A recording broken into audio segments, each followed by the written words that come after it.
right? One, we emphasize that push. It gets our whole core into the action. And two, watch this. If I push, and this arm's fully extended, look, that blade's already reaching as far forward as it needs to go, and I can just drop it right down there by my feet. Our strokes today are going to go from our feet all the way to our seat. So nice long strokes. The navigators sitting up front, you're setting the cadence, right? Your pace is what the back person's going to follow.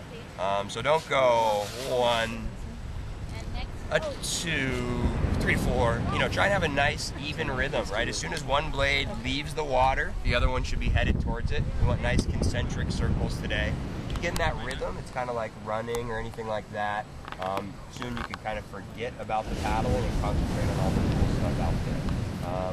Guys in the back, follow the people up front, so same side at the same time. And if you're sitting in the back, you're also driving the boat. You have foot pedals here which steer it. You press the left, the boat's going to turn left. You press the right, the boat will turn to the right. And if you hold them center, one next to the other, the boat's going to go straight. Here's a little pop quiz. What else do you have to do besides push on these pedals for the boat to turn? Let off the opposite side. That's a good one. There's one more thing. What's that? Paddle, exactly, right? We see people all the time, they hit the water and they jam on that right foot and then they just wait, they sit there, and nothing's gonna happen, right? You have to have forward momentum for the boat to turn. They're not sports cars, they're not gonna react instantaneously. It probably takes 5 or 6 paddle strokes for the boat to turn. They're really meant to go straight. So, to prevent overcorrection, go about halfway on these foot pedals, take 5 or 6 strokes and see what happens. If the boat gets off course and you jam on that right pedal, you might overcorrect, and then you might jam on the left and overcorrect. And the 17-mile trip turns into 32 because you're zigging and zagging the whole way. That's just way too far. So play with those foot pedals. Always try and have long-range vision, and so that's looking ahead. One, that's going to give you all kinds of insight on the coast because you're going to see the beautiful things around you, but two, it's going to allow you to notice any course deviations sooner rather than later. So always look ahead, be aware of what's around you. Wind and currents today are going to be pushing our boats around even when we don't paddle. So you always need to be aware that you're in control of your boat. Just because a wave pushes you into somebody, it's really not an excuse for that to happen. So always make sure there's no target in front of you, no boat directly in front of you. Ideally we'll run side by side just like these boats are right now.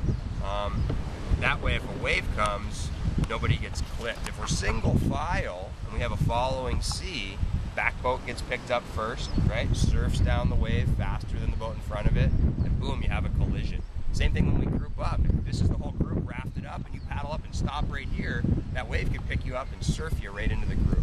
So always make sure there's no boat directly in front of you, and especially with swimmers in the water, make sure you give them lots of space. We don't want to run anybody over today.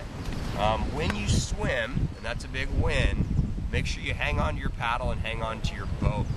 Pretty much everything else that we bring down the coast today is somewhat expendable. You know, expensive watches, engagement rings, all that kind of stuff. Really, there's no reason to bring it. Josh here is going to be headed back to the shop, and so if you have anything valuable that you want to pass off to him, you can put it in our Napali kayak safe, and it'll be there safe and sound when you return. If you flip over, right, and your camelback goes floating away, and you swim for that camelback, your boat and your paddle are going to float away way faster than you can swim. And these are essential for getting down the coast.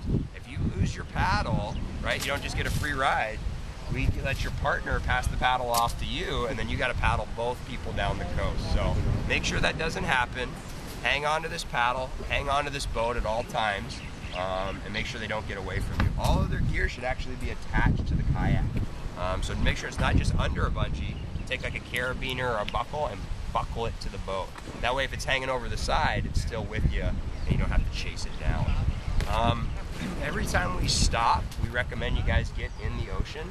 It's going to cool you off. It's going to allow you to stretch your back, your butt.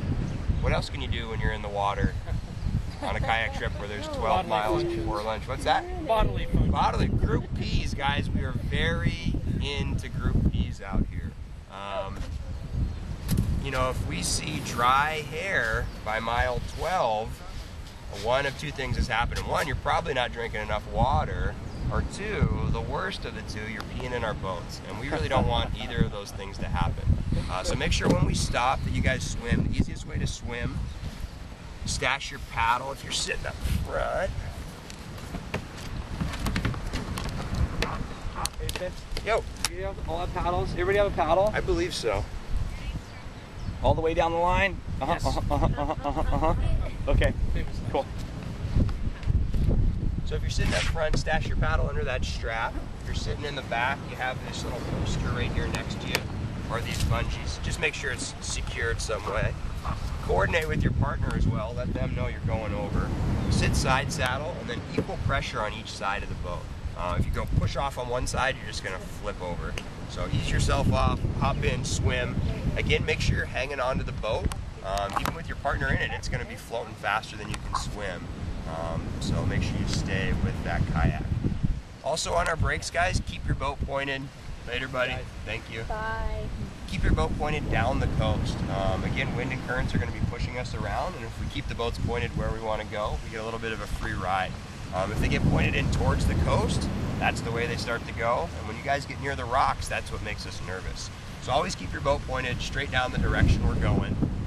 If you're the last boat in the train, right, you're the boat that's having trouble keeping up, we'll give you lots of tips to keep up. The biggest one we can give you is when we stop, come all the way up to where we are, that's right where Robin and I are, and then be the first boat to leave that break.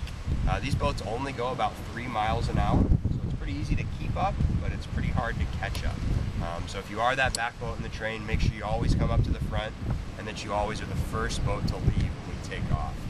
For everybody else, always make sure you group to us on your brakes. We can't yell at you, even if you're 10 or 15 feet away in these winds. So if you want cultural history, natural history of the coast, make sure you come to us and we'll tell you about it. If you don't, it's fine. You can just hang out near where we are. Don't hang out 50 yards back. Right next to us, you can swim, do whatever. But always let us know that you're doing okay. We really love responses out there. We'll be checking in with you constantly. And if we see that 1,000-yard stare, beads of sweat, white knuckles, right, we're going to start even bothering you more. Hey, what's up, Becky? What's going on? Why are you feeling weird? Are you feeling weird? Is everything okay? All you got to do, if you're not a talker or whatever, give us a big shaka. It's a thumbs up, pinkies down, I'm doing great, and we'll leave you alone. But we do see a lot of issues out here, physical fatigue, seasickness, all that kind of stuff. So make sure you check in with us. Let us know you're doing okay. We have all kinds of tricks to sort all this stuff out. Nothing here should be uncomfortable or painful, but it's going to be a lot of work. I'm going to turn it over to Robin. She's going to go over your rescue technique, and then I'm going to give you guys some really important facts after that. Important facts. Okay. Did you already tell them that they might flip over? I don't know. Tell them again. You might flip over. Just kind of count on it. And so what's going to happen is this kayak will be flipped over upside down. Most important thing, I don't know what Spencer went over, but is to hold onto your paddle and hold onto the kayak. The rest of the stuff we can go grab. Hopefully we can grab that part. So when this is turned over, you have the two people. Probably the person in the back is probably the strongest. You can hand the paddles to the person in the front. And then don't try right in the middle. Go to the edge. And what you're going to want to do is, if this is flipped over, you're going to want to grab it from this side and pull it towards you. That's how you're going to get it back upright. Everybody understand that? Yeah, and it's thinner on the sides, that's why. So you're going to grab it this way, pull it up. And you want to kind of get it back to the upright position as fast as possible so it doesn't take on any water. Okay? So then you'll give the person in the front the paddles. Oh, you're going to be the paddles? All right. So then to get back on the kayak, most people's first reaction is to get on like they're getting on something and put their knee on. What's going to happen if you do that? Flip you right back over. You're going to have to hand the paddle over and flip it back over. So what I like to do is you like to brace yourself. And I always put the back hand that's towards the seat over here and this side.